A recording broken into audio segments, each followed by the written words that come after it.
দিনটা ছিল 22শে অক্টোবর। সুমির বাবা ও মা ভাইফোঁটা উপলক্ষে বস্ত্রসামগ্রী বাজার থেকে এনে বাড়িতে এসে অন্যান্য দিনের মতো বাইরে থেকে মেয়েকে ডাকতে থাকে। সাড়া না পেয়ে, ফোনেও না পেয়ে দরজা ভেঙে দেখে মেয়ের ওড়না পাখাতে জড়িয়ে নিথর দেহটি শূন্যে ঝুলছে। মা দেখা মাত্রই অজ্ঞান হয়ে যায়। বাবা অচৈতন্য। সবাই হকচকিয়ে যায়। পাশের বাড়ি থেকে সবাই চমকে যায়। এ কি হলো? এই ১৯ বছরের মেয়েটা এটা কি করলো?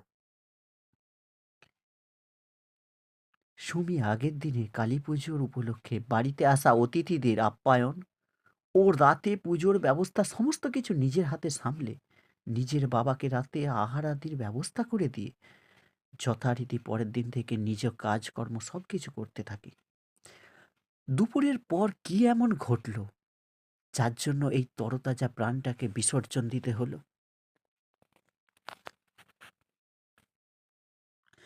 সুমির পরিবার মধ্যবিত্ত ফ্যামিলির। যেমনটা হয়, বাবা-মা কষ্ট করে বড় হয়ে যখন ছেলেমেয়ের বাবা হয়, তখন সব বাবা-মাই চায় তাদের ছেলেমেয়েদের অভাব না রাখতে।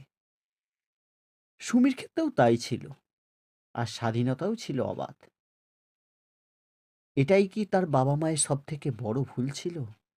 কি এমন ঘটেছিল যার জন্য সুমিকে এরকম চরম সিদ্ধান্ত নিতে হয়েছিল?